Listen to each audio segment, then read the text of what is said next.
যৌতুক নামে মানবতার সাথে এই মহা অভিশাপ, এটা আজ বাংলাদেশ থেকে চিরবিদায় করা লাগবে।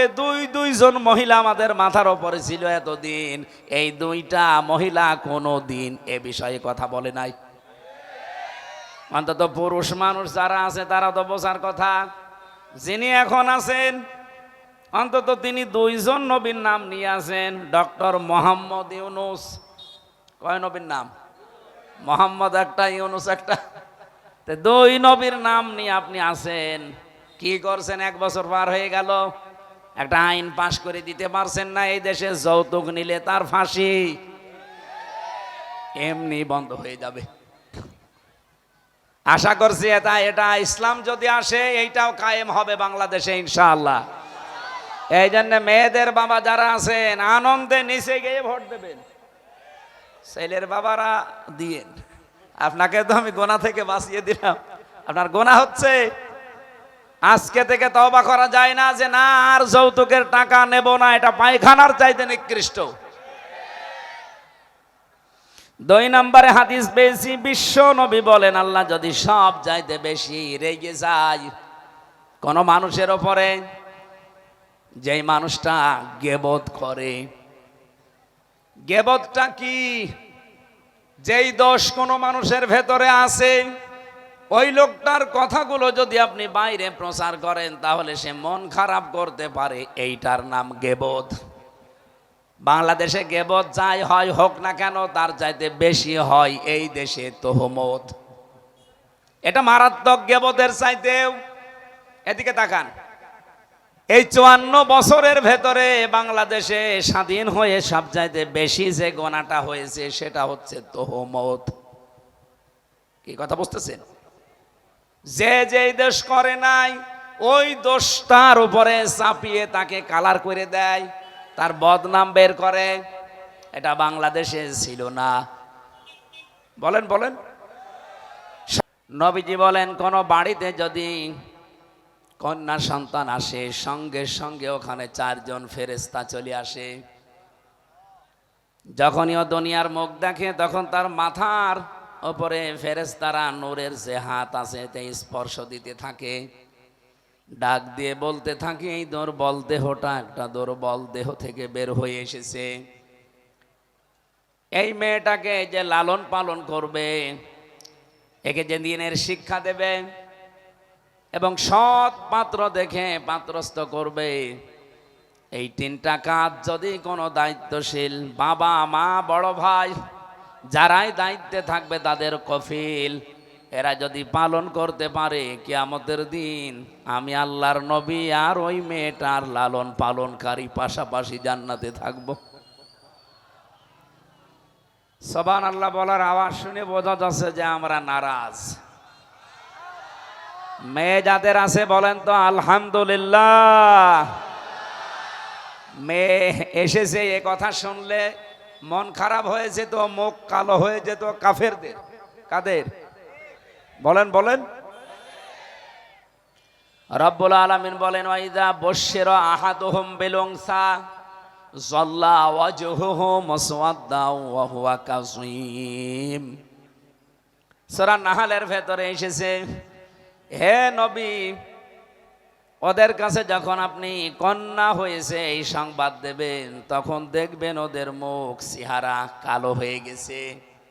সুতরাং এই অভ্যাসটা এই স্বভাবটা কাফেরদের, এই স্বভাব এই অভ্যাস এখন অনেক মুসলমানের উপরে ভর করেছে। কারা কারা মেয়ে হলে নারাজ হয়েছিলেন হাত তোলেন দেখি। এই মিথ্যা কথা বলবেন না ভাই, রবিউল আউয়াল মাস।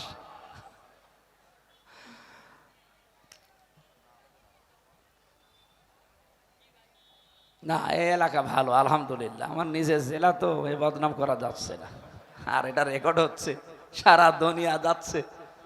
নিজের ঘরে যদি খড় না থাকে সারা দেশে আমার ওয়াজ চলবে, এই জন্য কিছু হলেও বলা যাবে না, থক্কু। সুবহানাল্লাহ যারা পড়েছেন আমি আওয়াজ শুনেই বুঝেছি, তারপরও বলছি ফেরেশতাদের দোয়া করার আগে কিন্তু শর্ত ছিল 3টা। ফেরেশতা এমনিতেই দোয়া করে না, এই 3টা শর্ত দিয়ে দোয়া করেছে।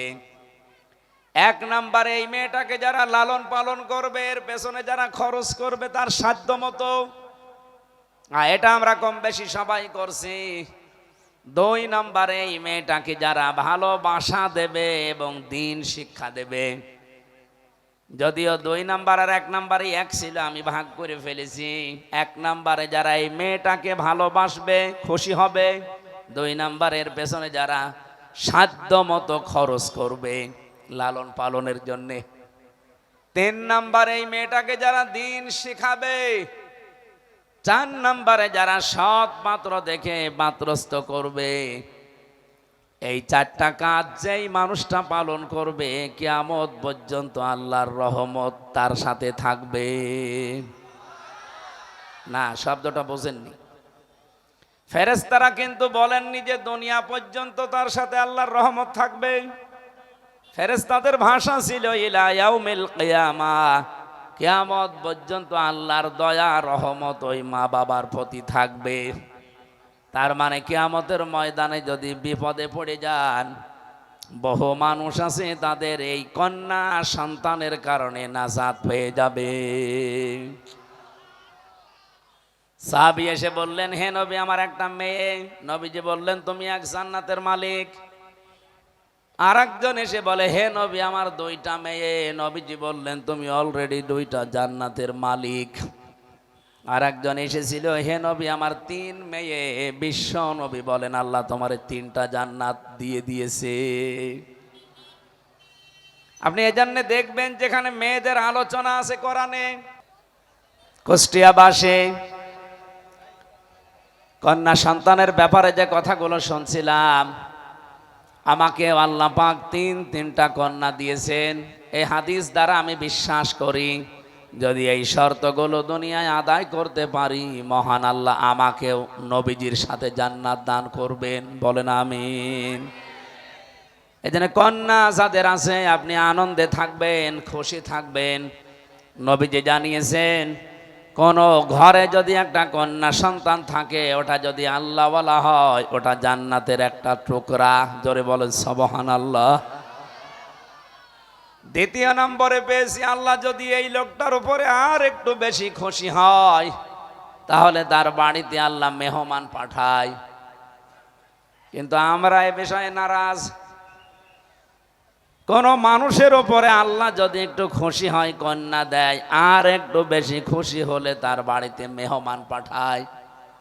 তার মানে মেহমান যদি কারো বাড়িতে আসে, আপনি মন খারাপ করবেন না, মনে করবেন তার রিজিক আল্লাহ সাথে করেই পাঠিয়েছেন।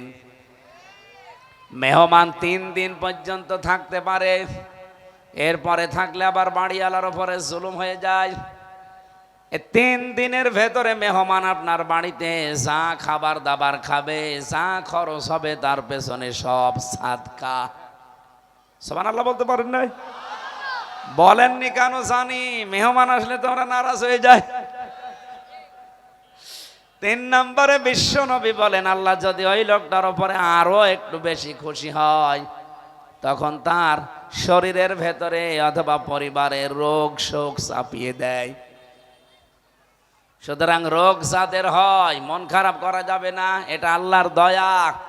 আল্লাহ চায় আমার এই বান্দাকে আমি নিষ্পাপ অবস্থায় দুনিয়া থেকে বিদায় দেব। এর আগে যদি কোনো ছোটখাটো অপরাধ থাকে, এই অসুস্থতা দিয়ে আল্লাহ ওইটা মাফ করে দেয়। এমনকি মমিন বান্দা বান্দিদের যদি জ্বর হয়, সে যেন মন খারাপ না করে। এই জ্বরের কারণেও তার অপরাধগুলো আল্লাহ ক্ষমা করে দেয়। নবীজি বলেন, এই লোকটার উপরে যদি আল্লাহ আরো বেশি খুশি হয়, তাহলে সেই এলাকায় আল্লাহ বৃষ্টি দেয়। তাহলে আল্লাহর খুশির কারণ কয়টা পেলাম?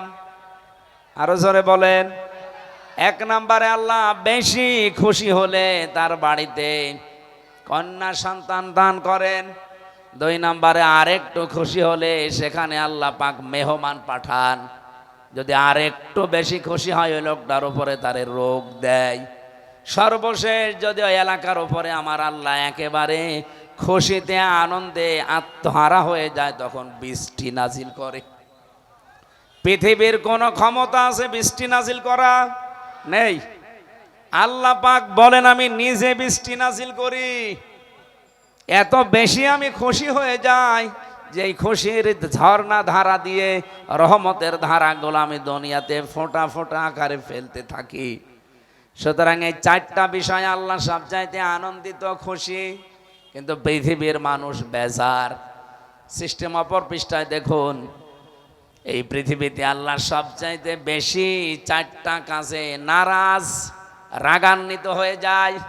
কিন্তু দুনিয়ার মানুষ এই চারটা কাজ করতে পেয়ে অনেক আনন্দে থাকে। তার এক নম্বরে যৌতুক। এলাকাতে যৌতুক নেই।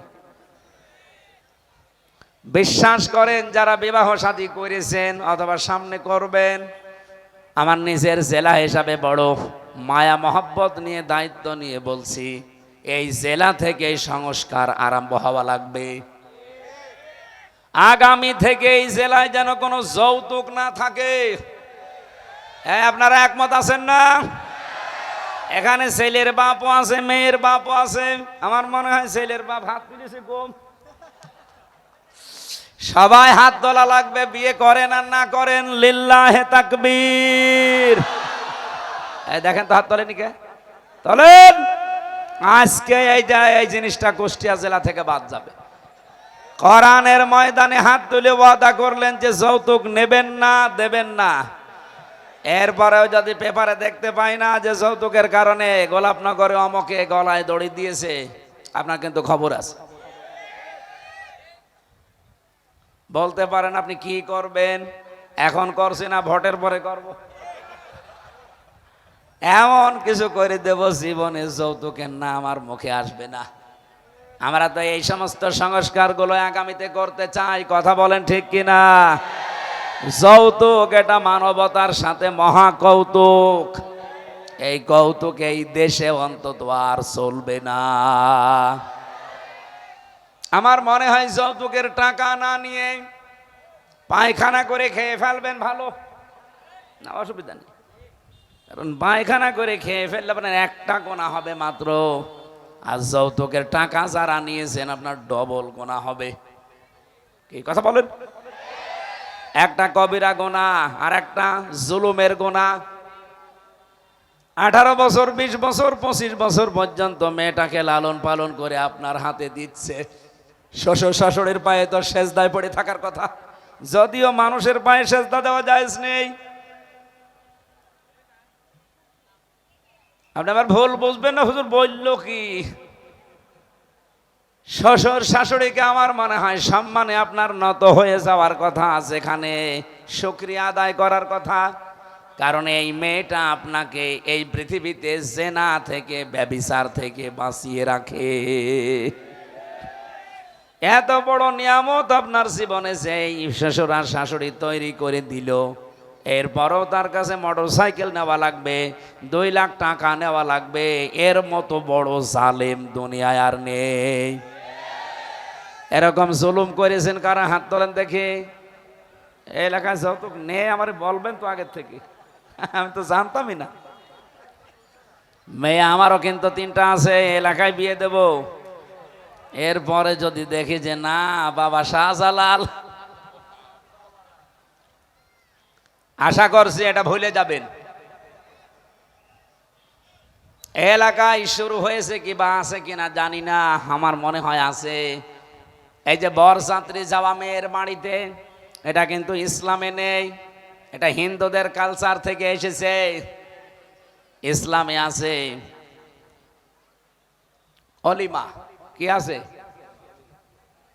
অলিমার অনুষ্ঠান করা হয়। এটা কি ছেলের বাড়িতে না মেয়ের বাড়িতে?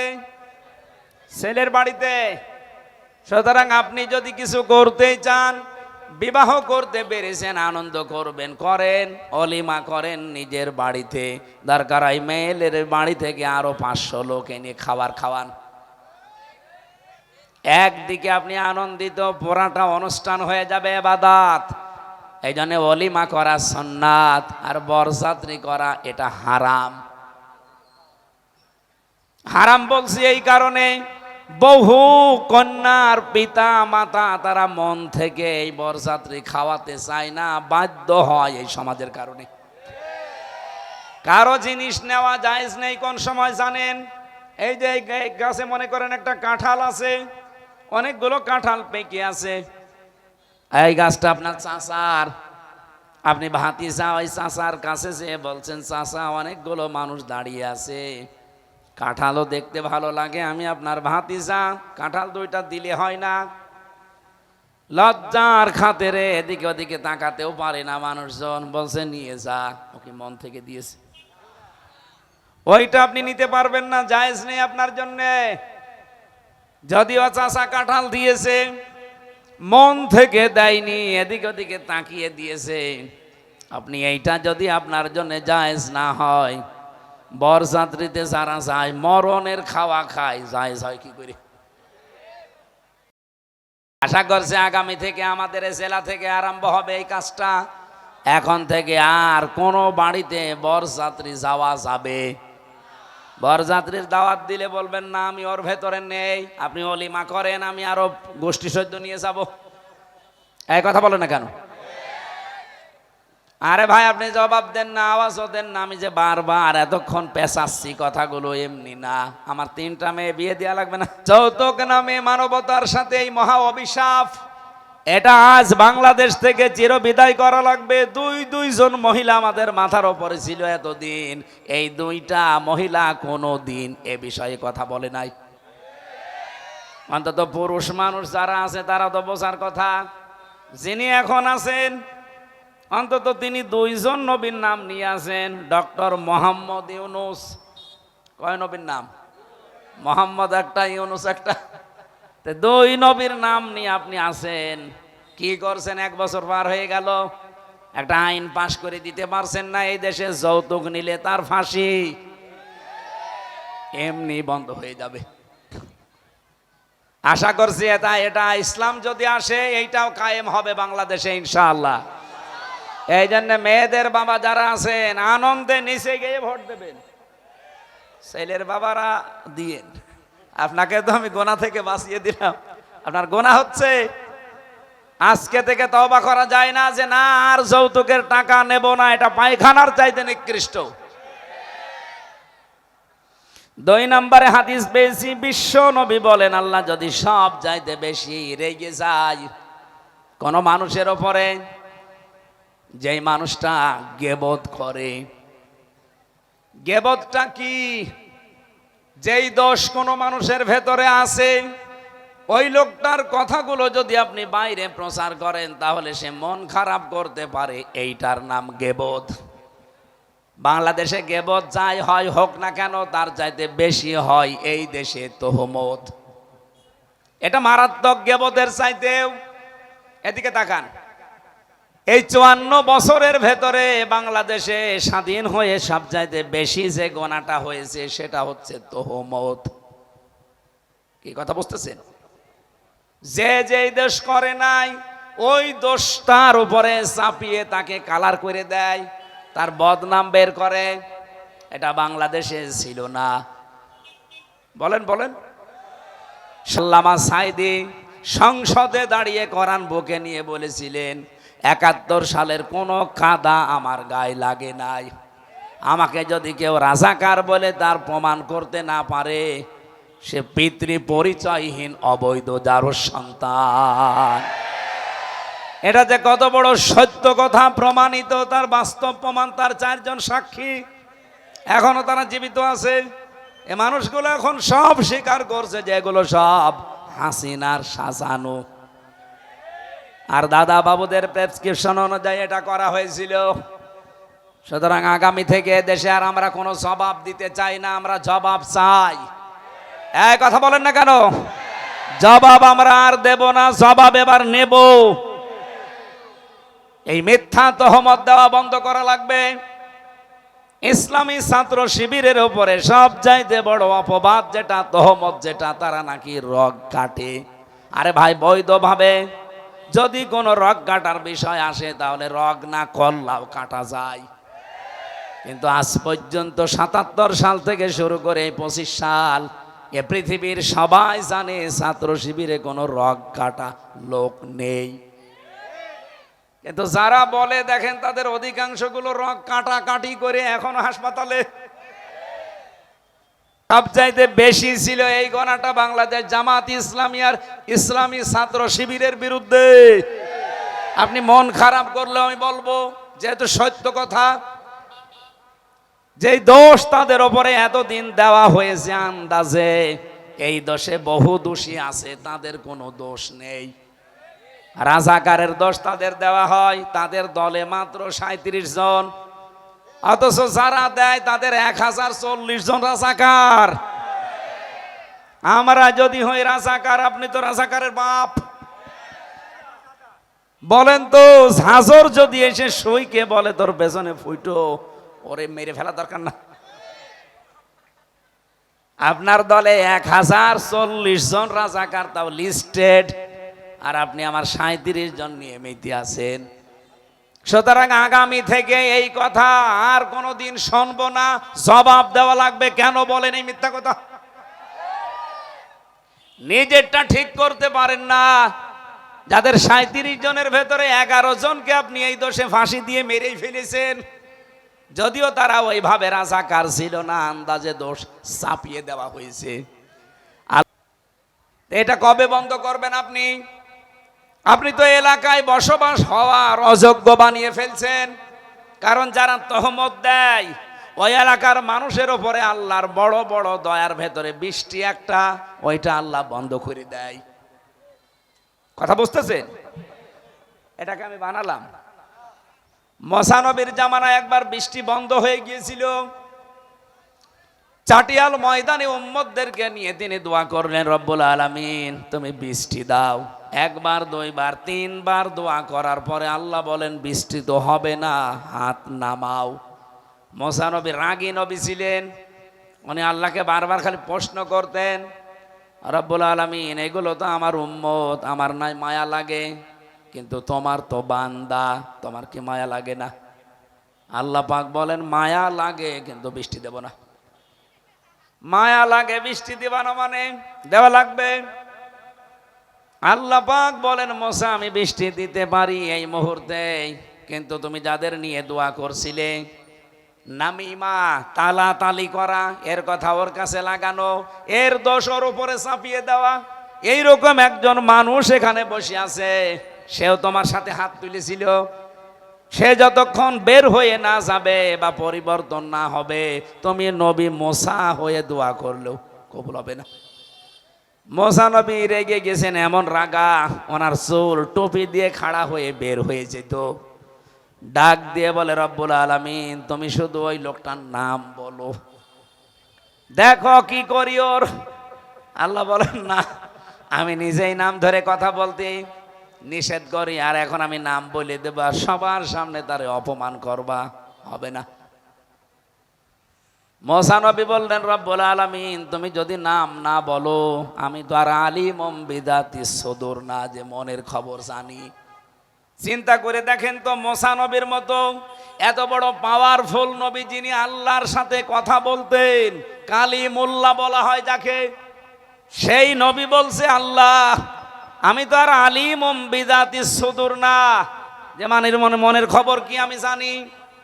নবী মুসা যদি এটা না জানে, বাংলাদেশে বহু ভণ্ড পীর আছে, তারা মনের খবরও জানে। এগুলো যে ডাহা বাটপারি, মিথ্যা প্রতারণা, ধোঁকাবাজি ছাড়া আর কিছু বলেন। আজ যে বহু বানানো মাজার ভেঙ্গে ফেলা হচ্ছে, যদিও আমি এর পক্ষে না, আল্লাহর ওলিদের মাজার থাকবে সংরক্ষিত, আপনি সেখানে যেয়ে দোয়া করবেন শুধু, কিন্তু তার কাছে কিছু চাইবেন না। অথচ এই ভেড়া মারার বুকেও বহু জায়গায় আমরা মাজার বানিয়ে অনেকেই ব্যবসা করে খাচ্ছি।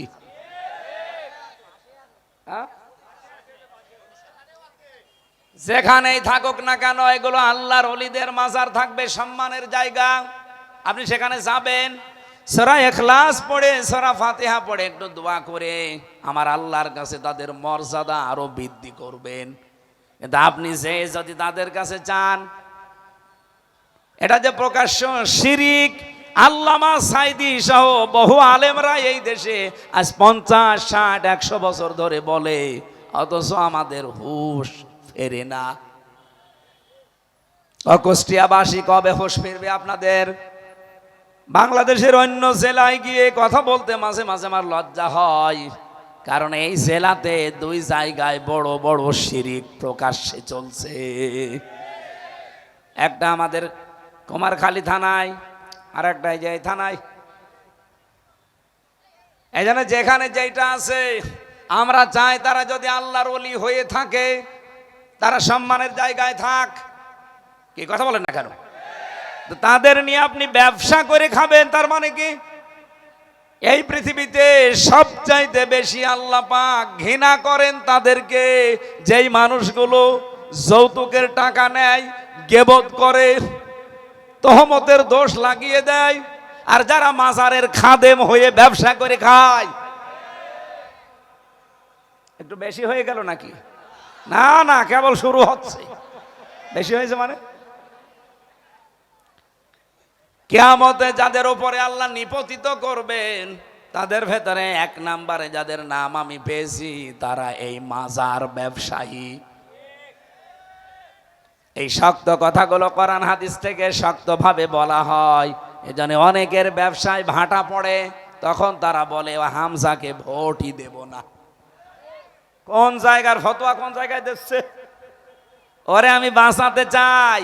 মাজারে সেজদা করা, মাজারে মানত করা, আগরবাতি দেওয়া, কিছু চাওয়া, এটা প্রকাশ্য শিরিক। বলেন বলেন।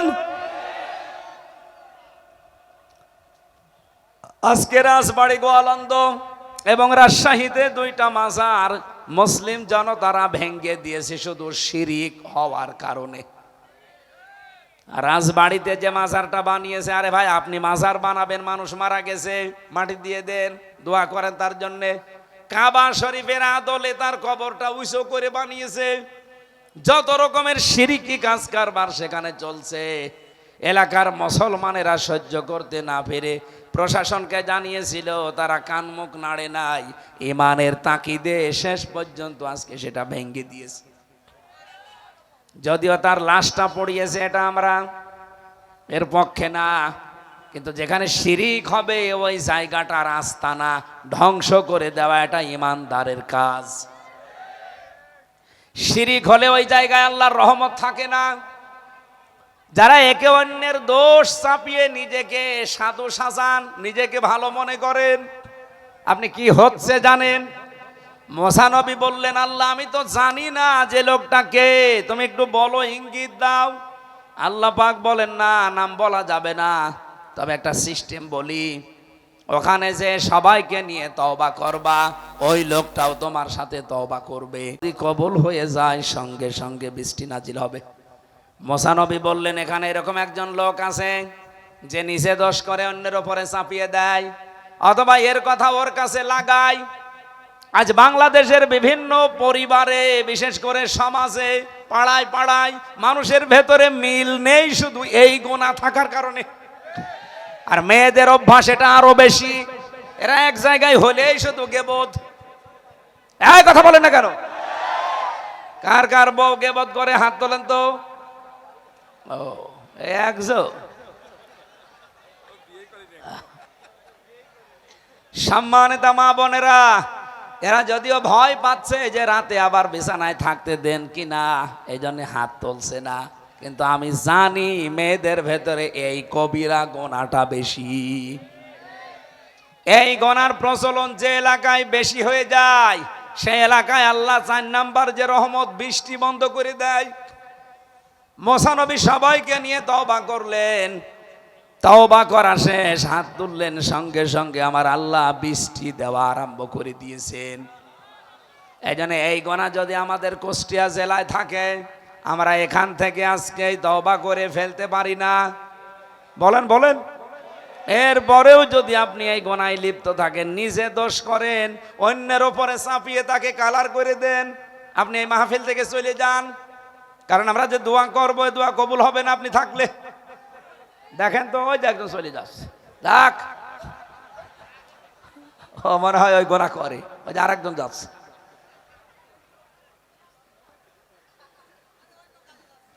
ইমাম মালিক রহমতুল্লাহ আলাইহি তার জীবনীতে পড়ছিলাম, এদিকে তাকান, তার জামানায় তিনি দেশের মদিনার প্রধান বিচারপতির দায়িত্বে আছেন। ওই সময় একজন মহিলা মারা যাবার পরে তার প্রতিবেশী এসেছে তার লাশ ধোয়াতে। লাশ যখন ধোয়াচ্ছিল, ময়লা এগুলো সব সাফ করার পর এই রানের উপরে হাত লাগিয়েছে, সঙ্গে সঙ্গে হাত গেছে আটকিয়ে। মহিলা হাত আর ছড়াতে পারে না, হাত ছড়াতে গেলে লাশও উঠে পড়ে। কি গো, কি করা যায়? এ তো মহামুসিবত। এলাকার ইমাম সাহেবকে ডাক দেন। এলাকার ইমাম সাহেব এসে ফতোয়া দিয়েছে, এক কাজ করেন, এ মহিলা তো মরেই গেছে, ওর ওই জায়গা থেকে চামড়া কেটে হাত ছোড়ান।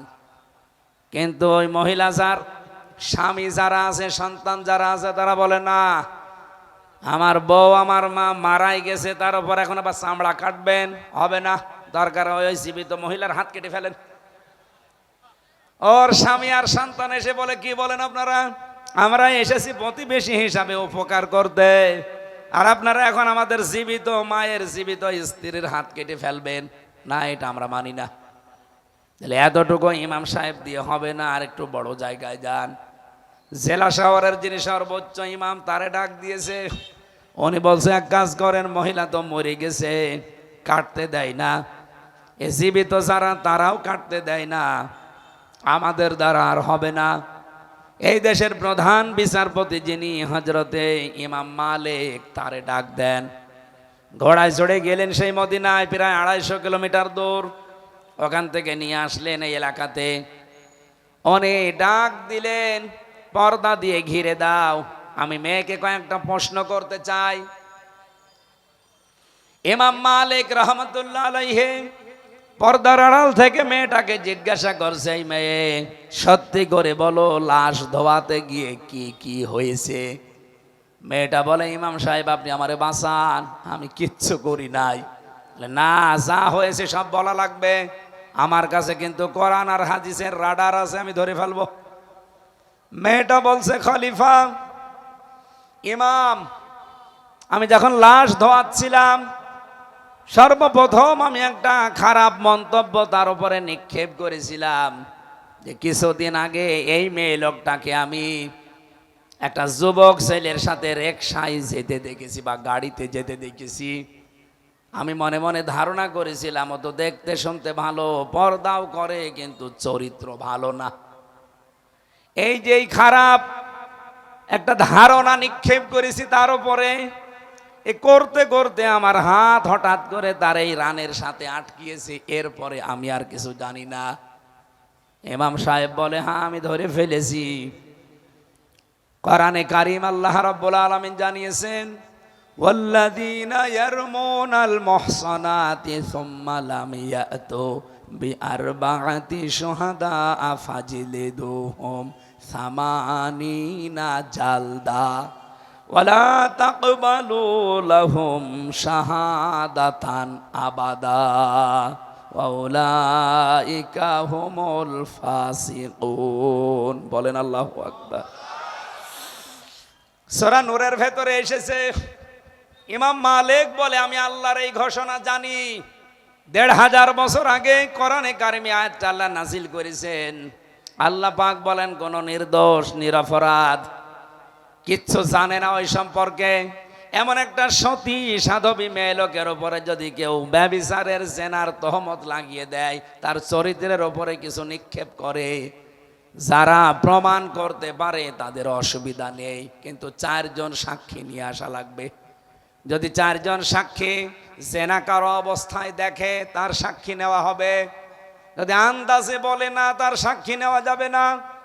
4 জন সাক্ষী যদিও জোগাড় করতে না পারে, তাহলে তার 2টা শাস্তি হবে। 1 নম্বরে তাকে 80টা বেত মারা হবে, 2 নম্বরে তার জীবনেও কোনোদিন সাক্ষী গ্রহণ করা হবে না। তোমার সাক্ষী কোথায়? 4 জন বলে, না, 1 জনও নেই। 1 জনও নেই যখন, তখন তোমার প্রথম শাস্তি সামানিনা জালদা,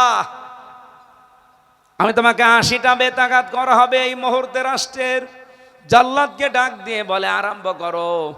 আর দ্বিতীয় শাস্তি যদি এটা হয়ে যায়, ও যদি বেঁচে থাকে কোনোদিন তার সাক্ষী এই পৃথিবীতে জীবিত অবস্থায় আর নেওয়া হবে না। আমি ওনার জীবনী পড়তে গিয়ে পেলাম, আমার মাঝে মাঝে ওই সময় মনে হচ্ছিল বাংলাদেশে যদি এই আইনটা, বিশেষ করে সূরা নূরের আইনটা সংসদে আমরা চালু করে দিতে পারতাম, এই দেশে মিথ্যা সাক্ষীর জন্য যত মানুষ জেলখানায় আছে একজনেও জেল খাটা লাগতো না। মামলার আয়ুদেরকে ধরে আগে জেলে নেওয়া লাগতো, কারণ ওরা এই মিথ্যা সাক্ষীগুলো লেখে। আমার মামলার আয়ু যেটা, ওইটা কুষ্টিয়ার চোড়হাসের 4 জনকে টাকা পয়সা দিয়ে ম্যানেজ করেছে, তাও নিজের টাকা না। আমারে ধরে নেওয়ার পরে আমার বাবারে বলেছে টাকা দেন 10 লাখ, নাইতে আমরা রিমান্ডে কিন্তু দেব। সর্বশেষ আমার বাবা তাড়াতাড়ি করে 8 লাখ টাকা দিয়েছে। মামলার ওই আয়ু এখনো জীবিত আছে, বাড়ি ব্রাহ্মণ কি মাদারীপুরে। এই লোকটা ওখানে 4 জন, 2 জন হিন্দু, 2 জন নামে মুসলমান। আপনি এখনো চোড়হাসে যে মিষ্টির দোকানে জিজ্ঞাসা করবেন। আমার তো যেই তো যখন সাক্ষী দিতে আমি দেখতাম ওদেরকে, আমার বাবার কাছ থেকে এই টাকা নিয়ে সাক্ষীদেরকে টাকা দিয়েছে 1,25,000 করে। ওদেরকে বলেছে তুমি বলবা যে হামজা এই এই, বাকি আমি সব লিখে নেব। জীবনে যেই কাজ কোনোদিন করি নাই, ওই দলের প্রধান আমারে বানিয়ে মামলা দিয়েছে আমি নাকি আনসারুল্লাহ বাংলা টিমের প্রধান। ও সাতাশে কি আমি আজ পর্যন্ত জানি না। আমার প্রথম মামলায় ছিল আমি নাকি আনসারুল্লাহ বাংলা টিমের সারা বাংলাদেশের প্রধান। আপনি নাম শুনেছেন? কেউ কেউ শুনতে পারেন, আমি তো ওর আগে ভালো জানতাম না। আমারে বলছে কি কি জানেন লেখেন, ওই রিমান্ডে মাটির নিচে। আমি বলছি কিচ্ছু জানি না, আপনাদের কাছেই শুনছি। জানি না তখন লিখবো কি? ওনারা নিজেরাই বানিয়ে বানিয়ে লিখে ওই সাক্ষীদের কাছ থেকে সই নিয়ে ওইটাই চালিয়ে দিয়েছে। আমার নামে বলেছে উনি 164 দিয়েছে, এই দেখেন ওনার কথা। অথচ একটা কথাও আমার না, সব ওদের লিখিত। এই কারণে 3 বছর আমার আটক করে রেখেছিল, ছাড় দেয়নি। আমার মতো বহু মানুষ আমি দেখেছি ভেতরে বিনা কারণে, এই মিথ্যা সাক্ষীর কারণে তারা জেল খাটতেছে, ওই বিষয়ে তারা কিচ্ছু জানে না। আমার তো মনে হয় আগামীতে বাংলাদেশে আইন পাশ করা দরকার। কেউ কারো বিরুদ্ধে যদি মামলা দেয়, আর মামলা যদি প্রমাণ করতে না পারে যে দেবে, তারেও জেলে দেওয়া লাগবে। বলেন আপনার কারণে, কোন কারণে আমি 3টা বছর জেল খাটলাম? বলেন। প্রমাণ হয়ে গেছে যে আগস্টের 5 তারিখের পরে মামলা আমার শুধু জামিন না, খারিজ হয়ে গেছে। আদালত কর্তৃক আমি নির্দোষ, আমার কোনো দোষ তারা পায়নি, সম্পৃক্ততা পায়নি। তাহলে 3 বছর আমি জেলে রাখলেন কেন? এই জন্য মামলার আয়ু থেকে একেবারে হাসিনা পর্যন্ত সবাই দায়ী। আর কথা বলেন না কেন? এই দেশে আগামী থেকে এরকম মিথ্যা সাক্ষী, এটা সংস্কার করা দরকার না? আমরা এই সংস্কার চাই। এইটা চাইতে গেলেই তখন মানুষের মন পাওয়া যায় না। অত দরকারকে আগে নির্বাচন দেন, আমরা করে নেব, তোমরা করবা। তোমরা যত মিথ্যা মামলা এখনই 1 বছর 1 মাসের ভেতরে বানিয়ে ফেলেছো। বাংলাদেশ জামাত ইসলামের শ্রদ্ধাভাজন আমির, উনি আগস্টের 5 তারিখের পরেই বলেছিলেন, না আমরা কারো বিরুদ্ধে মিথ্যা মামলা দিতে চাই না, সত্য যারা তাদের উপরে আপনি অ্যাকশন নেন, কিন্তু মিথ্যা কারো উপরে দোষারোপ আমরা চাপাতে চাই না। উনি এই হাদিস জানেন তাই।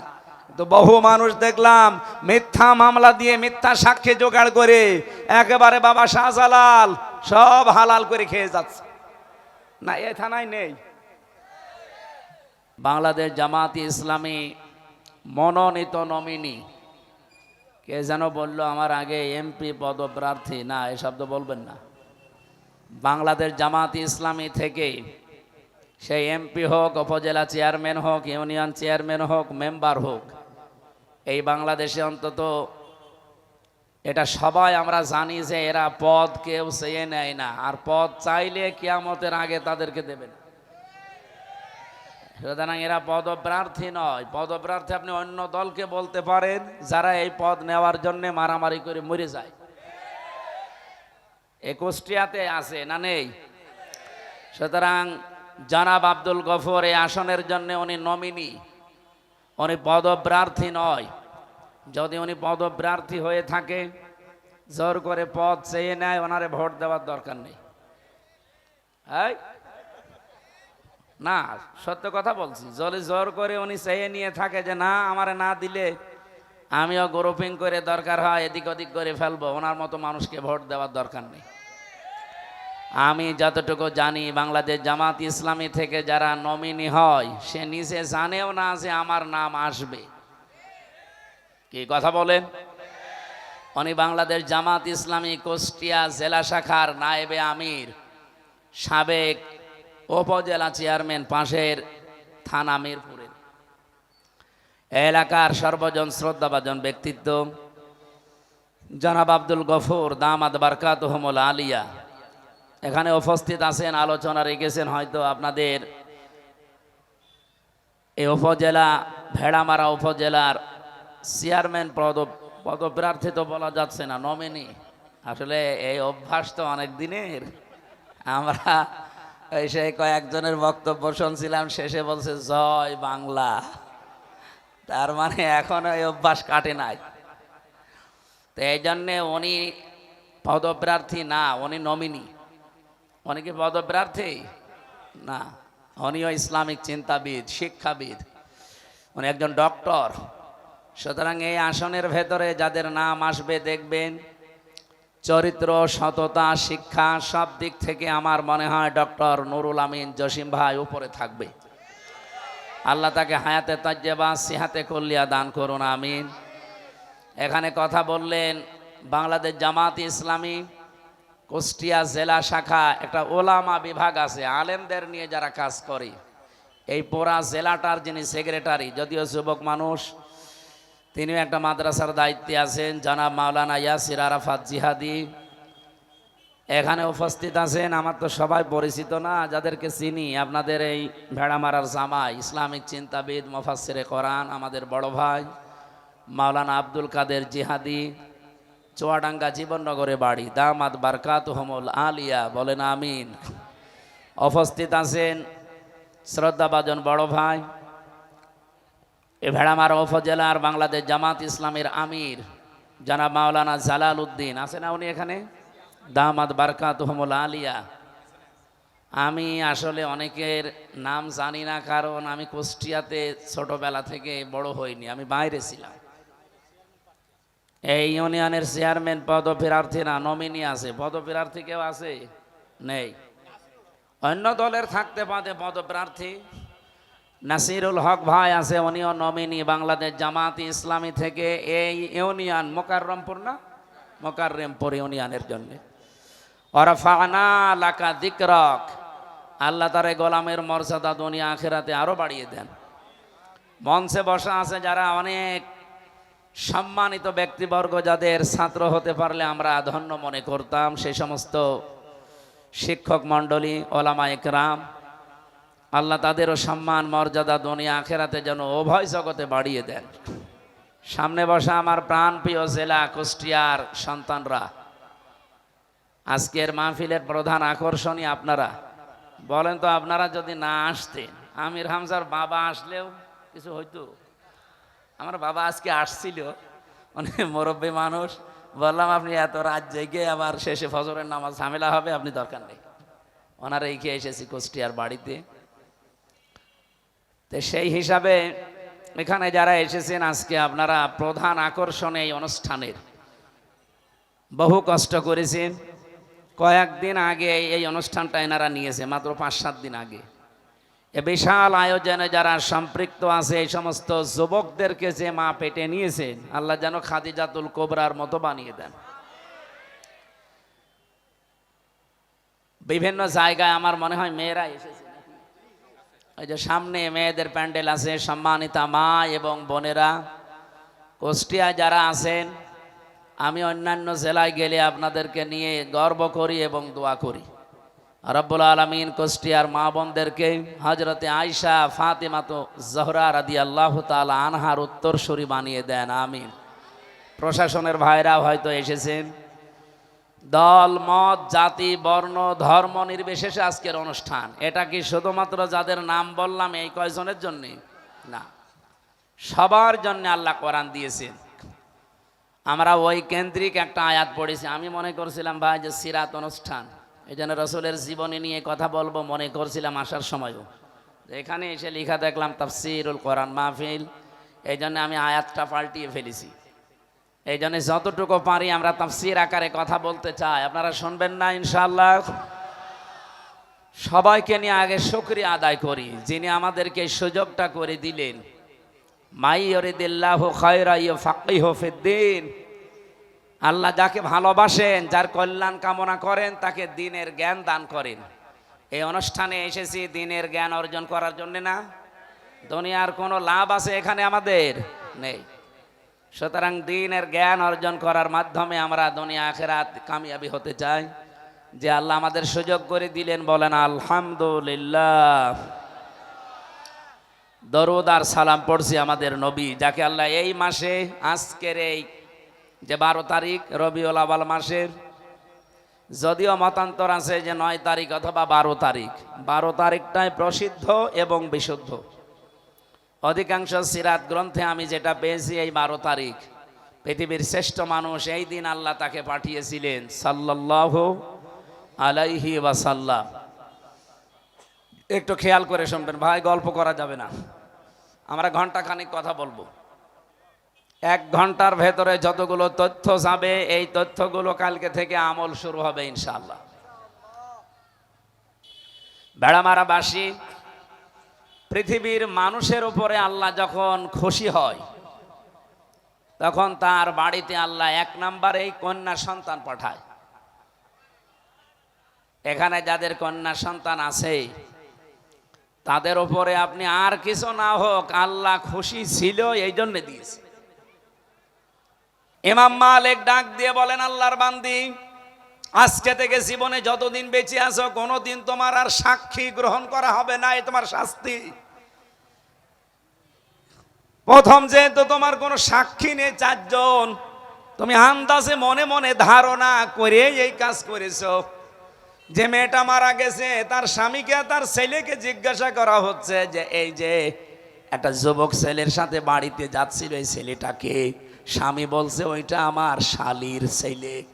বলেন তো, শালীর ছেলে হলে এই মেয়েটার কি হয়? বোনের ছেলে।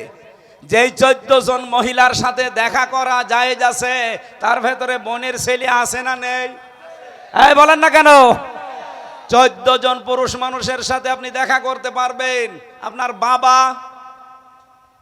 আপনার ছেলে, আপনার ভাই, আপনার দুধ ভাই, এরপরে আপনার বোনের ছেলে, আপনার ভাইয়ের ছেলে, আপনার জামাই। জামাই মানে আপনি মেয়ে যার সাথে বিয়ে দিয়েছেন ওইটা জামাই।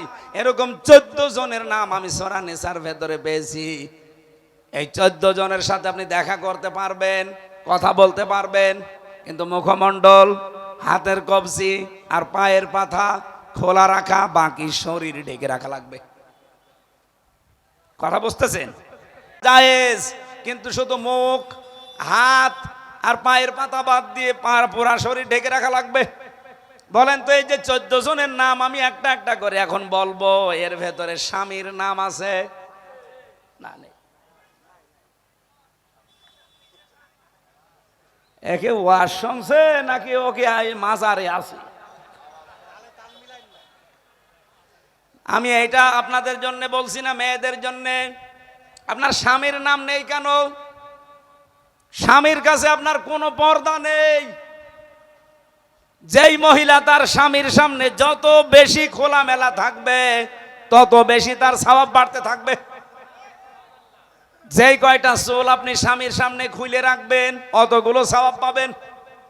নবীজি বলেন, কোন স্ত্রী যদি স্বামীকে আনন্দ দেওয়ার জন্য হাসে, হাসতে গিয়ে যদি দাঁত বের হয়ে যায়, একটা দাঁত বের হলে একটা নফল হজের সওয়াব হয়, 2টা বের হলে 2টা নফল হজের সওয়াব হয়, 6টা দাঁতের কথা আছে।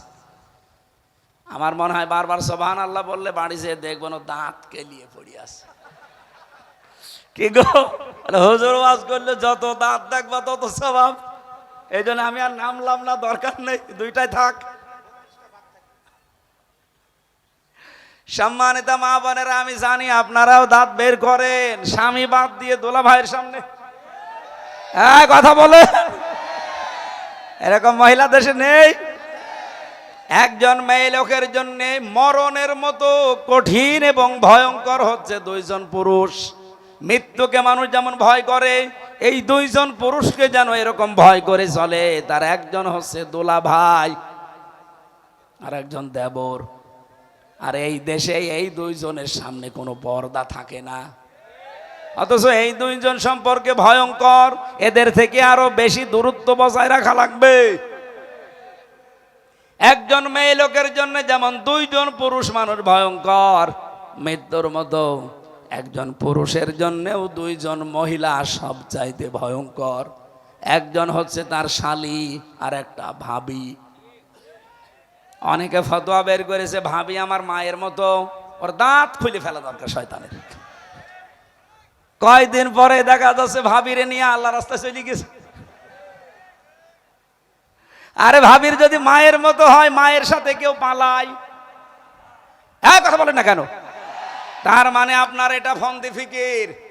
এই ভেড়া মারায় যদি কেউ এরকম মনে করে থাকেন, বাদ দেন এই ধান্দা। ইমাম মালিক ডাক দিয়ে বললেন, জল্লাদ পিঠের ওপরে চাবুক লাগাও। একটা একটা করে চাবুক মারতেছে, প্রায় ৭৯টা হয়ে গেছে, কিন্তু হাত খোলে না। ইমাম মালিক ডাক দিয়ে বললেন, জল্লাদ খবর কি? বলেন না, হাত তো খোলে নাই, আর একটা চাবুক বাকি আছে। ইমাম মালিক ডাক দিয়ে বললেন, দেখেন আল্লাহর কোরআন আমি ১০০% বিশ্বাস করি, এখানে কোনো দুই নাম্বারই নেই। অবশ্যই আমাদের কোনো কিছু ওয়াদিহি। নবীজি বলেন, মুসলমান তো ওইটা যার হাতের দ্বারা মুখের দ্বারা অন্য মুসলমান শান্তি পায়। অথচ আজ বাংলাদেশে হাত মানে শুধু এই হাত না, হাত মানে ক্ষমতার হাত, হাত মানে প্রভাবের হাত, হাত মানে আইনের হাত। এই সমস্ত হাতের দ্বারা এবং মুখের দ্বারা যদি কোনো মানুষ কষ্টে থাকে, মুসিবতে থাকে, আল্লাহর কসম আপনি আল্লাহর নবীর উম্মত এখনো হতে পারেননি। যেহেতু হাত দিয়ে তুমি লাশ ধোয়াচ্ছিলে আর মুখ দিয়ে কথা বলছিলে যে এই মেয়েটার এই চরিত্র এই খারাপ, এই খারাপ, রব্বুল আলামিন তার এই পবিত্র পবিত্রা বান্দার প্রতি এরকম উল্টা পাল্টা ধারণা করা পছন্দ করে নাই। এজন্য সঙ্গে সঙ্গে পাপের শাস্তি দিয়েছে, হাত গেছে আটকিয়ে। তো একটা চাবুক তো বাকি আছে, ৮০টা মারলে তো তোমার গোনা মাফ হবে। জল্লাদকে বললেন, চালাও এবার বিসমিল্লাহ বলে। ৭৯টা হয়ে গেছে, আর একটা মারবে। বিসমিল্লাহির রহমানির রহিম। ৮০টা মারার সঙ্গে সঙ্গে চট করে হাত খুলে গেছে। আমার ভাইরা, আমি যেটা বোঝাতে চাই এই জীবনী থেকে, আন্দাজে কোনো ধারণা করলে যদি এই শাস্তি আল্লাহ সঙ্গে সঙ্গে চাপিয়ে দেয়, আমার মনে হয় এইরকম শাস্তি যদি বাংলাদেশে আজকে থাকতো, আজ ডাকসুতে যত রকমের দোষ চাপানো হচ্ছে সাদিক কায়েমের ওপরে আর ফরহাদের ওপরে, সবগুলো বন্ধ হয়ে যেত। আন্দাজে দোষ চাপিয়ে দেয়। আপনি রাগ করবেন না, আপনার হাতে পায়ে ধরে বলছি, বিবেকটা একটু কাজে লাগান। সাদিক কায়েম গোপনে, ফরহাদ গোপনে পেছনে থেকে যে কাজটা করে দিয়েছে, তাদের কাজ মাথায় তুলে রাখার কথা এই জাতির। অথচ কত সোতা নাতা দোষ তাদের ওপরে গোপনে চাপিয়ে দেওয়া হচ্ছে এখন। এই জাতির মতো নিকৃষ্ট এবং নেমো খারাপ মানুষ আমি আর পৃথিবীতে পাই না।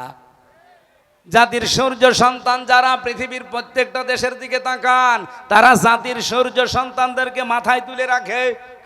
এত বড় কঠিন অবস্থা থেকে যারা আজ আমাদেরকে উন্মুক্ত জীবনে ফিরিয়ে দিল, সে যেভাবেই হোক, তাদেরকে আজ জাতি উল্টা পাল্টা দোষ দিতে দ্বিধাবোধ করে না। আল্লাহ এদেরকে সম্মতি দান করেন। এরপরেও যদি এ মানুষগুলোর হেদায়েত আল্লাহর জানা থাকা যে হবে না, এদেরকে যেন নমরুদ ফেরাউনের মতো হালাক করে দেন, বলেন আমিন। এত বড় কঠিন কথা আমি বলতাম না, এই আচরণগুলো দেখে বলছি। সুতরাং আল্লাহ সবচাইতে নারাজ এবং মন খারাপ হয়, আল্লাহ রাগান্বিত হয়ে যায় যখন মানুষ গীবত করে আর এর কথা ওর কাছে চাপিয়ে দেয় মিথ্যা তহমত দিয়ে। 3 নম্বরে বিশ্বনবী জানিয়েছেন, মানুষ যখন সুদ খায় তখন আল্লাহ আরো বেশি রেগে যায়। অথচ বাংলাদেশে এখন ঘরে ঘরে সুদ। এই কথা বলেন, এলাকায় এখানে এটা আছে কিনা আমি জানি না, যে টাকা ছেড়ে রাখে, টাকা আসে 1000 টাকা দিয়ে রাখে, মাসে মাসে 100 টাকা করে বেশি পায়। এরকম যদি কেউ থাকেন, আমি অপমানের জন্য না, সংশোধনের জন্য বলছি, আপনার জন্য আমি আজকে এমন একটা কাজ করে দেব, আপনি ছেড়ে দেবেন। হাত তোলেন তো দেখি, টাকা ছেড়ে রেখেছেন আপনি? এই হাত তুলে আবার নামিয়ে ফেলছে না, আপনি হাত তুলেছেন যখন, বলেন কয় টাকা ছেড়েছেন? এই 10-20 হাজার মানুষের সামনে আপনার লজ্জা হয়? কিয়ামতের দিন এই লোকটা যদি সত্যি টাকা ছেড়ে রাখে, যতই দাড়ি থাক, এই কপালে লেখা থাকবে সুদখোর, আরে মুখের ওপরে লেখা থাকবে মায়ের সাথে জেনাকারী। অথচ এখন আমরা এই অপরাধটা দেখতে পাচ্ছি না, আল্লাহ সাত্তার নামের কারণে এগুলো গোপন আছে। কিয়ামতের দিন আল্লাহ এটা ওপেন করে দেবে। যে যে অপরাধ করছেন ওইটা কিন্তু তার এই শরীরের ভেতরে ফুটে উঠবে। আপনি কার জন্য করছেন এই সুদের টাকা ইনকাম? আপনি বলেন তো আপনার বউকে যে সুদ খেয়ে এত বড় বড় লোক আমি, এত কিছু উপায় করি, তোমাদের শান্তির জন্য গোনা যদি একটু হয় তোমরা নিবা। আমার মনে হয় কোনো বউ রাজি হবে? আজকে এই বাড়ি যে পরীক্ষা করেন তো, যে আমার চলতে কয় টাকা লাগে, আমি আমার নিজের জন্য না, তোমাদের শান্তি সুখের জন্য কিন্তু একটু উল্টাপাল্টা করি, গোনা একটু হয় আমিও জানি। এখন বলো তো আমার এই অপরাধটা তোমরা একটু ভাগ নেবে? একটা বউ একটা ছেলে মেয়ে কেউ রাজি হবে না। কার জন্য চুরি করছেন? যার জন্য চুরি করি সেই যদি কিয়ামতে বলে চোর, এরকম পাগল চোর দেশে আছে আছে। আমরা এরকম পাগল হতে চাই? আল্লাহ আমাদের হেফাজত করুন। 4 নম্বরে সবচাইতে বেশি আমার আল্লাহ একেবারে যখন সর্বশেষ রেগে যায়, যখন আল্লাহ দেখে লোকটা মিথ্যা কথা বলছে। আর এইটাই বাংলাদেশে বেশি। বলেন, বিশ্বে আমি যতগুলো দেশে এই ছোট বয়সে ঘুরেছি, সবচাইতে বেশি মিথ্যা পেয়েছি বাংলাদেশ আর ভারতে। বিশ্বের কোন দেশে আমি এত মিথ্যা কথা পাইনি। এমনকি চরিত্র পর্যন্ত, এই যে চুরি করার স্বভাব, অন্যের জিনিস নিজের মনে করে নিয়ে যায়। মালয়েশিয়া বিশ্ববিদ্যালয়ে ঘুরছিলাম, হঠাৎ করে দেখে একটা মোবাইল পড়ে আছে। আমার সাথে যে ছেলেরা ছিল তারা এই দেশের না, অন্য দেশের। 120টা দেশের ছেলে মেয়ে সেখানে পড়াশোনা করছে। আমারে বলছে, মাওলানা এই যে মোবাইলটা পড়ে আছে, বিশাল ক্যাম্পাস, আমাদের কুষ্টিয়া বিশ্ববিদ্যালয়ের প্রায় 20 ডবল বড় হবে, এত বড় বিশাল এরিয়া। এই এলাকা থেকে ওই এলাকা যেতে মানুষ গাড়ি নিয়ে যায়। আমারে বলছে যে মোবাইলটা পড়ে আছে, এর পাশ দিয়ে যদি শুধু বাংলাদেশ আর ভারতের ছেলে মেয়েরা না যায়, কিয়ামত পর্যন্ত মোবাইল পড়ে থাকবে, কেউ নেবে না। আমার কি নাম করলো না বাঁশ দিল? আমারে বলছে শুধু বাংলাদেশের আর ভারতের ছেলে মেয়েরা যদি যায়, এ গায়েব করে ফেলবে। কিন্তু অন্য কোন দেশের ছেলে মেয়েরা এর পাশ দিয়ে গেলে শুধু দেখবে, তাকাবে না। আর যদি নেয় ও হারানোর জিনিস যেখানে জমা দেয়, ওখানে একটা জায়গা আছে, ওখানে জমা দিয়ে দেবে। আমি ওনার ভাষায় জিজ্ঞাসা করলাম ইংরেজিতে, যে ভাই আপনি কি আমার সুনাম করলেন না বাঁশ দিলেন? আপনাদের দেশের মানুষের চরিত্র এইতে বলবো কি? আমরা এই চরিত্র পাল্টাতে চাই না।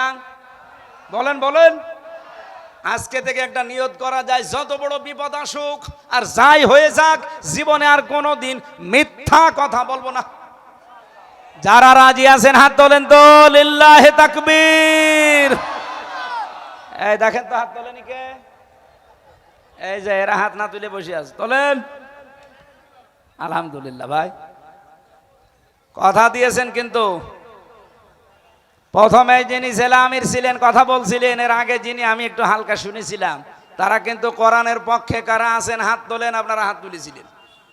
এবার কোরআনের পক্ষে আসার একটা সিস্টেম আসতেছে, যেহেতু আমি সেদিন বলেছিলাম যে বাংলাদেশে যে নির্বাচন একটা ইসলামের পক্ষে আর একটা মানুষের তৈরি করা আইনের পক্ষে, সুতরাং ইসলামের পক্ষে যারা আছে এরা আল্লাহর দল, আর যারা মানুষের তৈরি করা আইনের পক্ষে আছে সে যে দল হোক ওটা শয়তানের দল। তো সেই হিসাবে আপনি এবার কোন দিকে রায় দেবেন এই কথাটা যদি ঠিক না রাখেন আপনি মিথ্যাবাদী। হাত তুললেন, দড়ি ছাড়া বেঁধে ফেলেছি, কথা বল। আল্লাহ আমাদের এই যে 4-8টা জিনিস বললাম, 4টা জিনিসে যেটা আল্লাহ নারাজ ছেড়ে দেওয়ার তৌফিক দিন, যেটা আল্লাহ খুশি আমাদেরকে আনন্দে আত্মহারা হয়ে আঁকড়িয়ে ধরার তৌফিক দিন, বলেন আমিন। সূরা ফাতিরের একটা আয়াত আর লক্ষ লক্ষ হাদিসের একটা টুকরা পড়েছি। 32 নম্বর আয়াতটা পড়েছিলাম। রব্বুল আলামিন বলেন, সুম্মা আওরাসনাল কিতাবাল্লাযীনা ইসতাফাইনা মিন ইবাদিনা ফামিনহুম যালিমুল লিনাফসি ইলা আখিরি আয়া। রব্বুল আলামিন বলেন, অতঃপর আমি এই পৃথিবীতে কোরআনের উত্তরাধিকারী, কেরা কোরআনের ধারক বাহক, কোরআনের জ্ঞান আমি আল্লাহ শুধু আমার বান্দার বান্দিদের মাঝে তাদেরকেই দান করি যাদেরকে আমি আল্লাহ মনোনীত করি, পছন্দ করি। ও বাংলার মুসলমানেরা, আজ আমরা যারা আলেম আছি এখানে আলেমদের কিছু দায়িত্ব কর্তব্য, সে আলেম নারী হোক আর পুরুষ হোক। আলেম মানেই শুধু নামের আগে মাওলানা মুফতি লেখা আছে এটাই আলেম না। যতটুকু জ্ঞান আপনি পেয়েছেন আপনি ওই জ্ঞানের আলেম। আপনি নামাজ সম্পর্কে মনে করেন কিছু জানেন, আপনি নামাজের আলেম। আপনি যাকাত সম্পর্কে কিছু জানেন, আপনি যাকাতের আলেম। এক কথা বুঝতেছেন? শরীয়তের পূর্ণাঙ্গটা যারা জানে আমরা তাদেরকে অনেকে আলেম মনে করি। রব্বুল আলামিন বলেন, আমার কিতাব যেহেতু পূর্ণাঙ্গ পরিপূর্ণ, সুতরাং আমার কোরআনের জ্ঞান যারা পাবে এই মানুষগুলো যেমন তেমন মানুষ না, এরা আমার মনোনীত। সুম্মাস্তফাই না, এদেরকে আমি ইস্তেফা করি, এদেরকে আমি মনোনীত করেছি, এদেরকে আমি নির্বাচিত করেছি, পছন্দ করি। এজন্য এদেরকে আমি শুধু আমার কোরআনের ধারক বাহক জ্ঞানী এলেম দিয়ে ধন্য করেছি। কিন্তু আমার এই বান্দা বান্দিদের ভেতরে যারা কোরআনের জ্ঞান পেয়েছে, কোরআনের এলেম পেয়েছে, এরা আবার 3 প্রকার। এদিকে তাকান, এবার আপনারটা আসতেছে।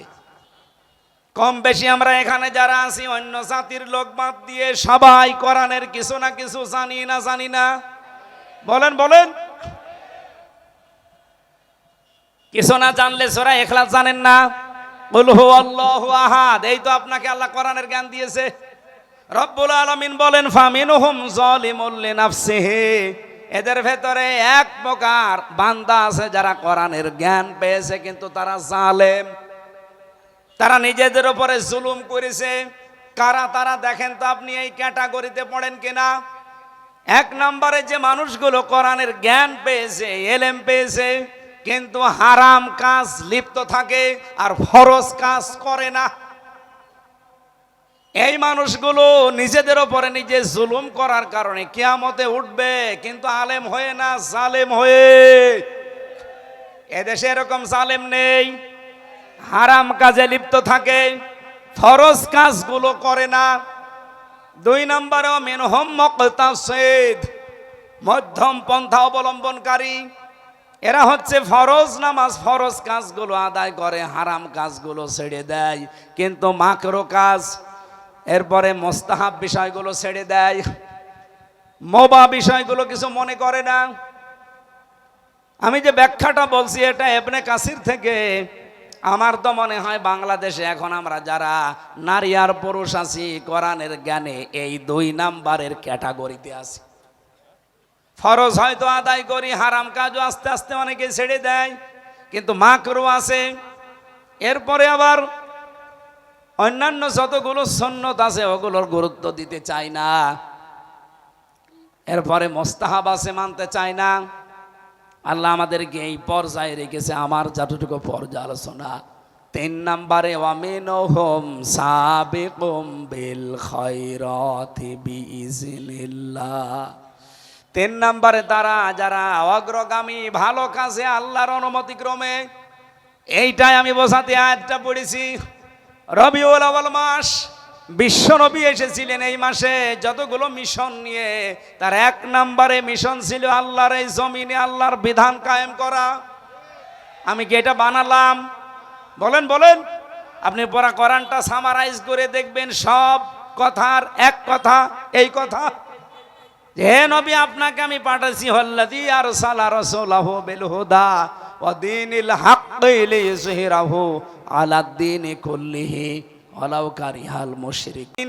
ইসলাম দিয়ে, কোরআন দিয়ে আমি চাই পৃথিবীতে যত জীবন বিধান আছে সব পেছনে ফেলে দেবেন, আমার কোরআনকে আপনি দুনিয়ায় জারি করবেন, কায়েম করবেন, বিজয় করবেন। যদিও এতে মুশরিকদের মন খারাপ হবে। সুতরাং রবিউল আউয়াল মাস এসেছে আমাদের এই শিক্ষা দিতে। আমরা এই দেশে এখন আল্লাহর বিধান কায়েম করতে চাই, যদিও যারা শিরিক করে তাদের কাছে এটা ভালো লাগবে না। কথা বলেন না কেন? আলেমদের ভেতরে 3 নাম্বার যেটার পর্যায়, এটা অনেকে আমরা এখনো যেতে পারিনি।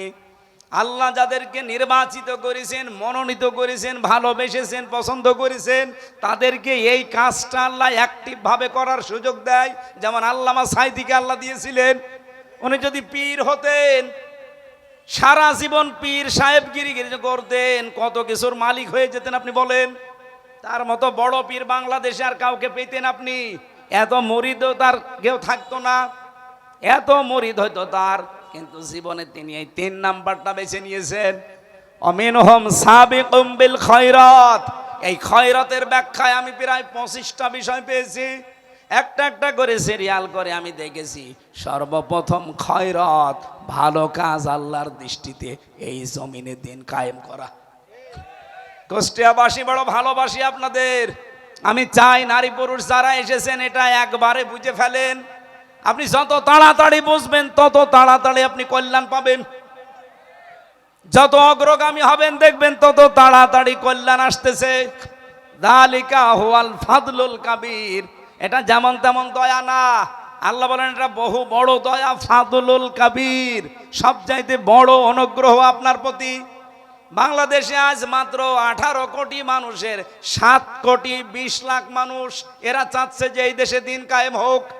এই আয়াত অনুযায়ী এরাই অমিনহুম সাবিকুম বিল খায়রাত, এরা ভালো কাজে অগ্রগামী, এই মাত্র 7 কোটি 20 লাখ।